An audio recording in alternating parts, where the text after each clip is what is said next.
Good morning, students. Very nice to meet you through this online classes. Uh, I am Dr. Abu Bakr Siddiq, going to handle you for the first time uh, in your third year. Uh, uh, I am going to handle you uh, two topics. One is surface chemistry, and another is a colligative property. So I'm going to begin with the surface chemistry first, which is a very interesting topic. Finds a lot of application every day and scientific field. Uh, what is a surface chemistry?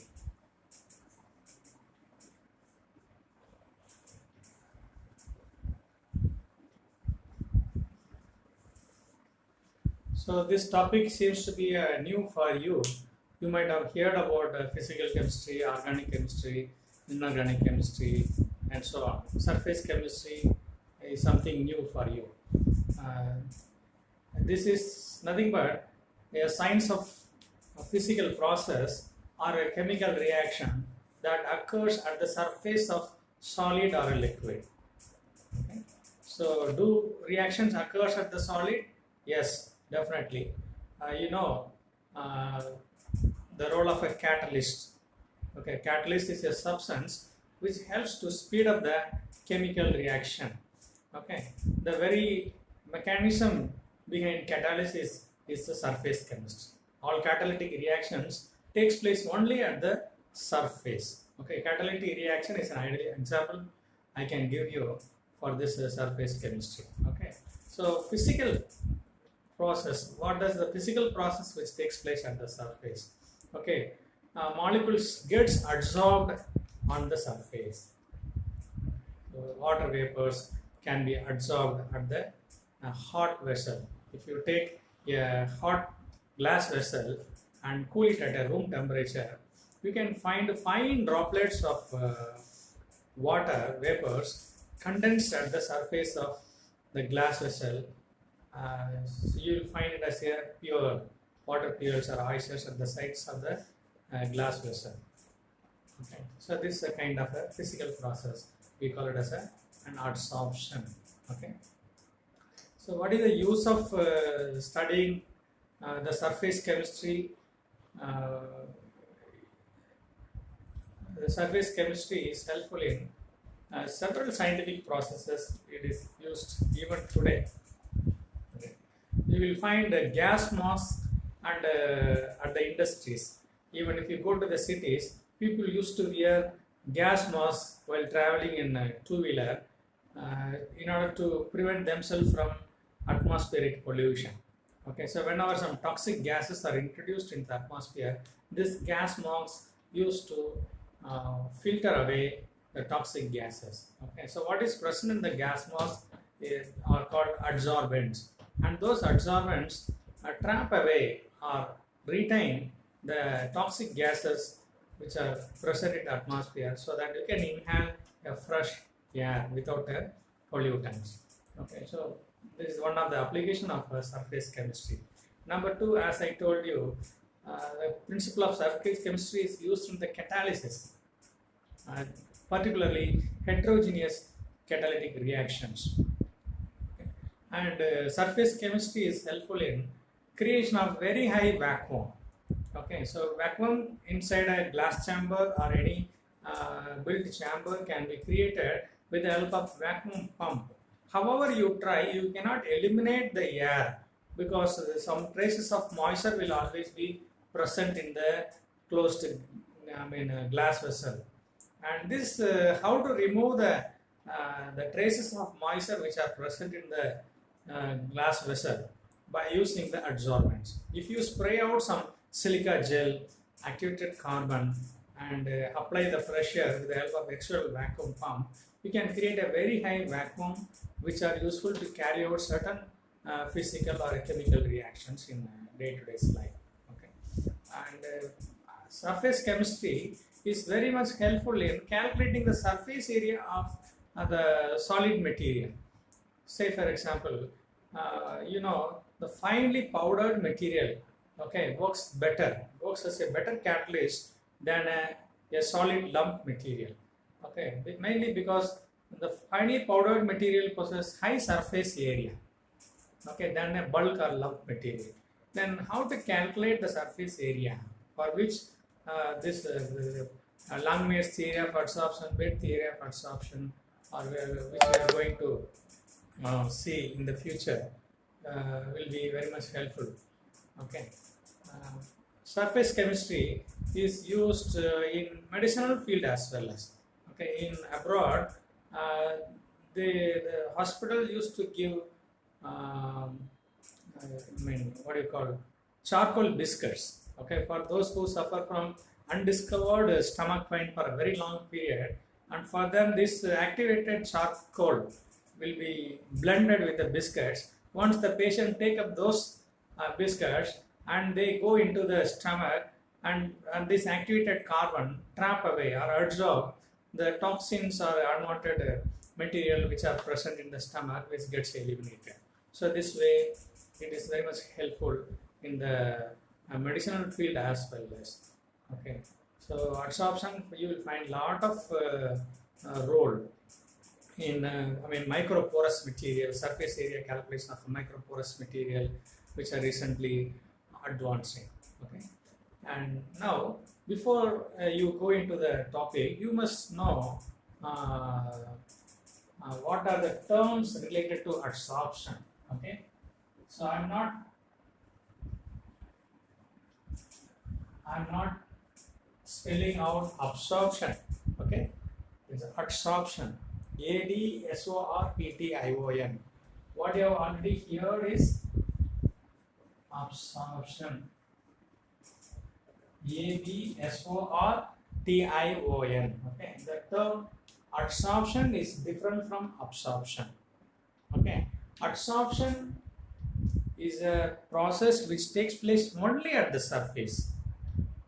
Okay, whereas absorption takes place through the interior of the material.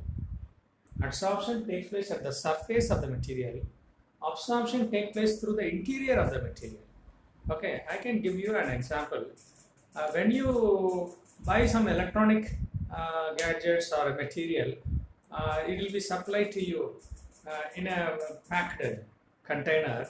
And when you open the container, you will find a small piece of packets, okay, which are kept inside this electronic material.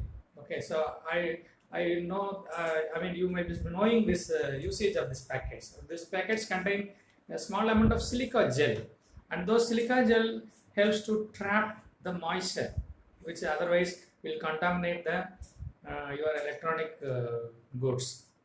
Okay, so this silica gel acts as a good adsorbent.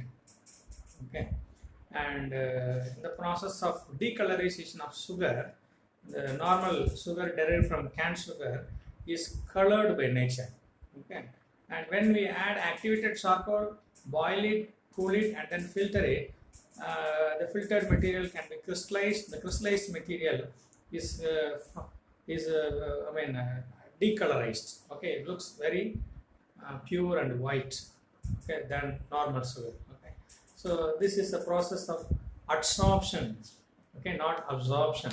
Okay, what is absorption? Absorption is a bulk. I take a chalk piece and dip the chalk piece in the ink bottle. What will happen? The ink will stick into the surface, and slowly the ink penetrate inside the chalk piece, and after a period of time, if you break the chalk piece and you will find the ink gets penetrated even to the depth interior. Okay, so this process is called absorption. Okay, so absorption takes place in the bulk, whereas adsorption takes place only at the surface. Okay, so this is I draw you an example. So assume this say for example a calcium chloride or calcium carbonate chalk. Okay, this is a silica gel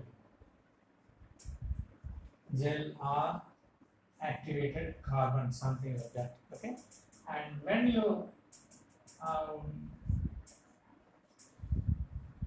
when this is surrounded by moisture, the moisture gets absorbed at the surface only. Okay, the moisture is absorbed at the surface. Similarly, here in the case of absorption, if you dip this or keep this in a moist condition, what will happen? This water droplet sits at the surface and slowly penetrates inside this bulk of the material, just like water or ink in the chalk case. Okay, so this process which penetrates to the bulk, this is a bulk phenomena, whereas adsorption is a surface phenomenon. I hope you have understood the difference between adsorption and absorption. Okay, and there's another term called sorption. What is sorption? When adsorption and absorption both take place in a material. Okay, it's a combination of both adsorption and absorption. Then it is called a sorption. Okay, so here you can be example of absorption. The moisture is at the surface and also at the interior. Okay, so this is the case of adsorption as well as sorption. Absorption as well as sorption. This is the case of adsorption only. Okay, so now let us understand some more terminologies related to adsorption.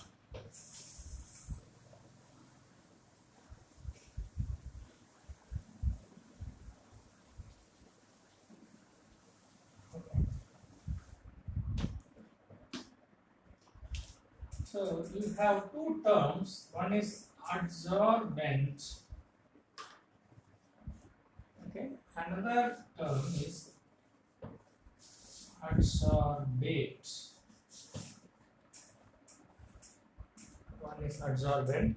Another is adsorbate. Adsorbent is a solid over which the gases or liquid molecules occupies. Adsorbent is a solid over which the gases or liquid molecule sticks on, okay, or occupies. It's called a adsorbent. What is adsorbate? Adsorbate are gaseous molecule or vapors which gets adsorbed over the solid material. Okay, so the two terms may be confusing to you. I'll give you an example. See, I have a solid, okay, and over this solid I have some water vapors adsorbed. Okay, I have a solid, above the solid some water vapors or some molecules are adsorbed, sticking on. So this solid is called an adsorbent. The solid is called an adsorbent. Okay, the gaseous molecules or liquids which are adsorbed on the solid is called adsorbate. Okay, so adsorbate is a vapor or liquid. Adsorbent is usually the solid. Okay, so adsorption generally takes place by surface forces. Okay, so every solid possesses some residual surface energy. Okay, so not only solids, even liquids do possess some kind of residual energy.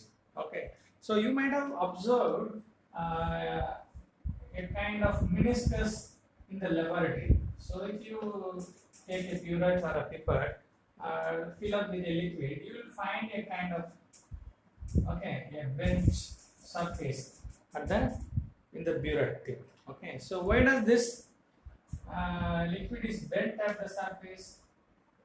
Okay, lower meniscus is bent. This is because of the surface forces, or surface, you call it as a surface tension. So this liquid which is present here, okay, has got, and the forces are inside of the liquid, and the outer surface is unfilled. So this unfilled residual forces brings down the liquid surface. So therefore, top of the liquid looks somewhat bent. Okay. Similar thing, similar kind of residual forces are also present in the solid. Okay. I give you a practical example. You keep a oil bottle open, okay, on a kitchen table or any wooden table or on a stone material, okay, and leave it undisturbed for a week period. After a period of time, you will find, okay, the the stone or the kitchen table is spreaded with the oil. Okay, how does this take place? The oil which is present inside the bottle and comes out without any external force, without tumbling down, without any disturbance. The oil slowly comes out of the bottle and sticks the surface of the bottle and finally goes to the table. Okay, you will find oil spread on the table. Okay, so how does this take place?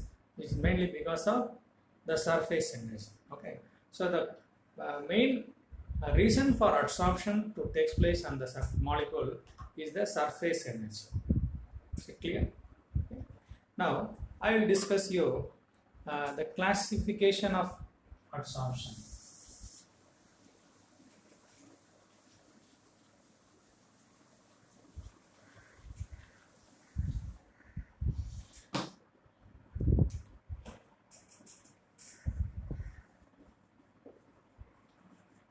Physisorption and chemisorption.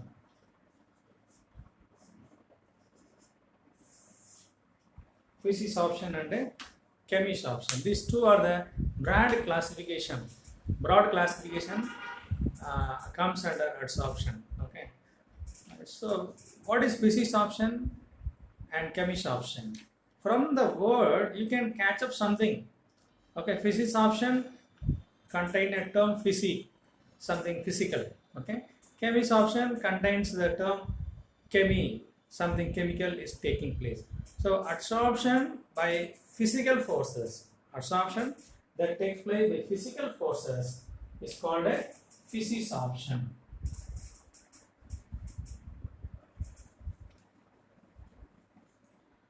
Okay, physical forces in the sense attractive forces on van der Waals forces. Okay, adsorption that takes place by chemical bonding or chemical forces, they are called a chemisorption. Okay, so you must understand the definition between physisorption and chemisorption.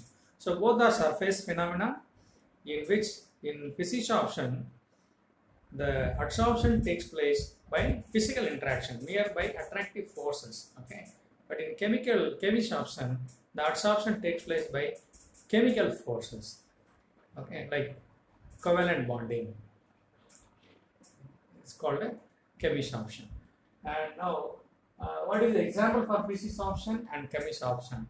Absorption of water vapors on the surface of charcoal or silica gel is an example of a physisorption. Okay, if I keep a moist activated charcoal on the moist atmosphere,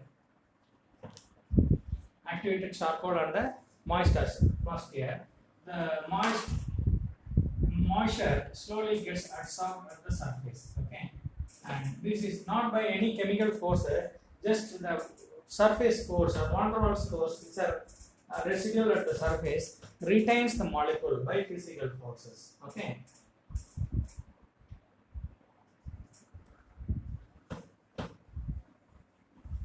Here's an example. Okay, what is the example for chemisorption? Like adsorption of gases at the surface of solid. Okay, say I have a nickel, a metal or platinum, some molecules, hydrogen. Okay,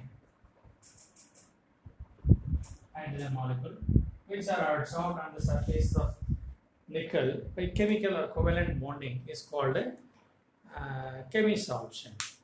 Okay, and what are the other differences that are existing between physisorption and chemisorption? One is physisorption decreases with increase in temperature, whereas chemisorption increases with increase in temperature. physics option decreases with increase in temperature. Chemistry option increases with increase in temperature. Okay. What is the reason why the physics option decreases with the increase in temperature? Chemistry option increases with the increase in temperature. Okay, physics option, as you know, is made up of a weak van der Waals force. Okay, so the weak van der Waals force disappears at a higher temperature. Okay, so you have a moisture deposited at the glass vessel. When you cool down the glass vessel, hot glasses, moisture settles down at the surface of a glasses, and if you heat up the surface again, if you heat up the glass vessel, what happens? The moisture once again gets evaporated from the surface, and so the physics option disappears. Okay, so upon increasing the temperature, the physics option decreases. Okay, why the chemistry option increases upon increasing the temperature? Chemistry option is nothing but a chemical reaction that occurs on the surface. You know, chemical reactions are directly proportional to temperature. So with the increase in temperature, chemical reaction gets speeded up, and hence the chemistry option increases. Okay. And number 4, physics option. The energy required for physics option is very low. Okay, this is around 40, I think 40 joules. The heat of absorption is very low for physics option, that is between 4 to 40 kilojoules per mole. Okay, whereas the heat of absorption is very high, around 400 kilojoules per mole. Okay, this is because physics option, is a physical, takes place by physical force. As chemistry option is a chemical reaction which requires somewhat a high temperature, and hence the heat of absorption is very high. Okay, what do you mean by heat of absorption? It's nothing but the amount of heat required to complete the process of absorption. Okay, that is called a heat of absorption, or otherwise you can say the heat released during the process of absorption can also be called as a heat of absorption. Okay, so this is another difference. The fifth difference is the physics option is reversible. Physics option is reversible, and chemistry option is irreversible. Physics option is reversible by nature, chemistry option is irreversible. When you heat up the physics option at high temperature, the physical forces disappear, and hence the molecule gets detached away from the surface, and hence you can call it as a reversible. Okay, chemistry option is irreversible because once the molecules are adsorbed on the surface by chemical forces, okay, they cannot escape out, because some permanent bonding is formed between the adsorbate and the adsorbent.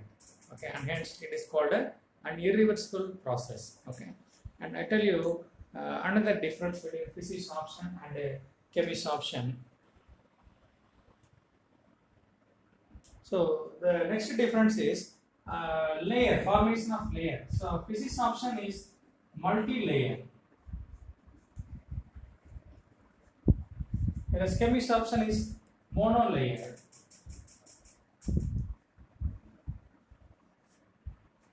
Okay, why physics option always form a multi? What is meant by multi-layer? Assume this is a solid surface over which one molecule of adsorbate sits on the surface. Once this first layer is complete, okay, the second layer of adsorption to take place. Okay, this is the second layer. Once second layer is complete, third layer of adsorption takes place. So next we have 1, and then 2, and then 3. So we have 3 layers of adsorbate on the surface of the adsorbate. So this is called a multi-layered type of adsorption. Okay, whereas in chemistry option, you take up the surface, molecule sits at the surface by permanent chemical bonding. Okay, so once this surface is complete with the establishing of chemical bonding between the adsorbate and the adsorbent, okay, further deposition of the molecule do not take place, because here this adsorption is by chemical process. The valencies are fulfilled by the adsorbate, okay, and this cannot extend the force further with the next molecule, and hence only one molecular layer is formed. Okay, so hence we call this as a monolayer. Okay, so physisorption results in multimolecular layer, chemisorption results in monomolecular layer. Okay, and the final difference between physisorption and chemisorption is the physisorption operates at a certain distance or definite distance. Okay, because it is made up of van der Waals force. The van der Waals force happens between two molecules within a certain distance, very closest distance. Okay, whereas chemical reaction it depends on other factors like temperature and pressure. Even at a larger distance, the chemical interaction may happen. The molecule can penetrate deep into the surface. Okay, and hence it can give you a chemisorption. Okay, so I am going to revise you what you have studied in this first session. So I gave you an introduction. What is the importance of surface chemistry? Okay, where it is being used in everyday life or in the scientific life. Okay. Number two, the definition of the terms absorption and adsorption, differentiating between adsorption and absorption. Then sorption. Okay. Then we have learned certain terminologies like adsorbate and adsorbent. Adsorbent is a solid surface over which gases or liquids sits on the surface, whereas adsorbate are gases or liquids that gets deposited over the surface called the adsorbent. Okay, so you have understood the difference between adsorbate and adsorbent. Then we have differentiated the two types of adsorption, namely physisorption and chemisorption. Okay, physisorption takes place by physical forces, chemisorption takes place by chemical bonding. Physisorption is reversible, chemisorption is irreversible. Physisorption is multimolecular, chemisorption is monomolecular. Physisorption takes place at the very closest distance, whereas chemisorption takes place at a slightly more distance. Okay, physisorption decreases with the increase in temperature, whereas chemisorption increases with the increase in temperature.